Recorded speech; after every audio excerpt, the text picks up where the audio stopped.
हाय दोस्तों, इस वीडियो में हम बात करेंगे प्राण प्रतिष्ठा के बारे में कि आखिर प्राण प्रतिष्ठा क्या होती है, कहाँ से ये कॉन्सेप्ट आया और कैसे की जाती है मंदिरों में प्राण प्रतिष्ठा। तो आइए इस वीडियो को शुरू करते हैं। तो सबसे पहले बात करते हैं कि आखिर प्राण प्रतिष्ठा क्या होती है। तो प्राण प्रतिष्ठा एक अनुष्ठान है जिसमें मूर्तियों को पवित्र किया जाता है। इसके बारे में वेदास और बहुत सारे पुराण में लिखा गया है, जैसे मत्स्य पुराण, वामन पुराण, नारद पुराण और भी बहुत सारे पुराण। प्राण का मतलब होता है जीवन और प्रतिष्ठा का मतलब होता है स्थापना। मतलब प्राण प्रतिष्ठा का सिंपल सा मतलब होता है मूर्ति में जीवन की स्थापना करना। ऐसा माना जाता है कि जब किसी मूर्ति की प्राण प्रतिष्ठा कर दी जाती है तो वो मूर्ति भगवान के रूप में परिवर्तित हो जाता है और उसमें भगवान का वास हो जाता है, जिसके बाद वो मूर्ति किसी को भी वरदान दे सकता है और किसी की भी पूजा को एक्सेप्ट कर सकता है। और प्राण प्रतिष्ठा के पहले वो मूर्ति एक पत्थर के समान होता है, जो कि प्राण प्रतिष्ठा के बाद एक भगवान के रूप में परिवर्तित हो जाता है। प्राण प्रतिष्ठा के पहले मूर्ति का अधिवास किया जाता है। अधिवास में अलग अलग सामग्रियों में मूर्ति को डुबोया जाता है। सबसे पहले जल अधिवास किया जाता है। इसमें मूर्ति को पानी में रख के रात भर के लिए छोड़ दिया जाता है। उसके बाद मूर्ति का धन्य अधिवास किया जाता है, जिसमें मूर्ति को अलग अलग सामग्रियों में डुबोया जाता है, जिससे यह माना जाता है कि मूर्ति के दोष जो हैं वो दूर हो जाते हैं। अधिवास के पीछे कारण ये बताया जाता है कि इससे मूर्ति की जो भी गुणवत्ता है उसमें सुधार आती है, और मूर्ति की गुणवत्ता अगर खराब है तो वो अधिवास के समय पता चल जाती है।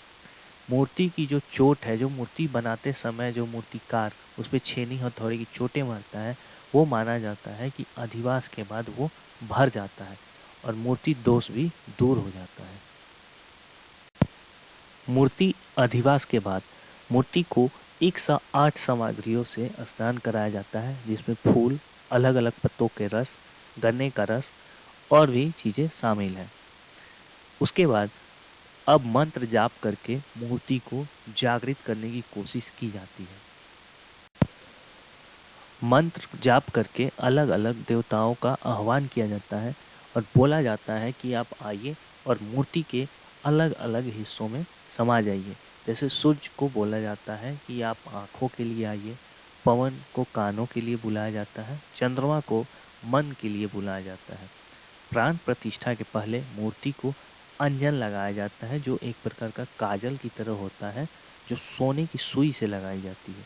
और इसमें ध्यान ये रखा जाता है कि जो अंजन लगाया जाता है वो मूर्ति के पीछे से लगाया जाता है, क्योंकि ऐसा माना जाता है कि जब मूर्ति का आँख खुलेगा तो उसके सामने जो भी पड़ेगा उस पर गलत असर पड़ेगा, क्योंकि मूर्ति के अंदर बहुत ही तेज शक्ति होती है। तो इसलिए ये काम पीछे से किया जाता है और उसके बाद मूर्ति की पट खोल दी जाती है। जो प्राण प्रतिष्ठा है उसमें कौन कौन से कार्यक्रम होंगे, ये डिपेंड करता है कि कितने दिनों का अनुष्ठान किया जाना है। जैसे अभी जो राम मंदिर में प्राण प्रतिष्ठा हुई है रामलल्ला की, उसमें 7 दिनों का अनुष्ठान का आयोजन था। अब आइए जानते हैं कि क्या क्या आयोजन हुए हैं। ऐसा माना जाता है कि जब किसी मूर्ति की प्राण प्रतिष्ठा कर दी जाती है तो वो मूर्ति भगवान के रूप में परिवर्तित हो जाता है और उसमें भगवान का वास हो जाता है, जिसके बाद वो मूर्ति किसी को भी वरदान दे सकता है और किसी की भी पूजा को एक्सेप्ट कर सकता है। और प्राण प्रतिष्ठा के पहले वो मूर्ति एक पत्थर के समान होता है, जो कि प्राण प्रतिष्ठा के बाद एक भगवान के रूप में परिवर्तित हो जाता है।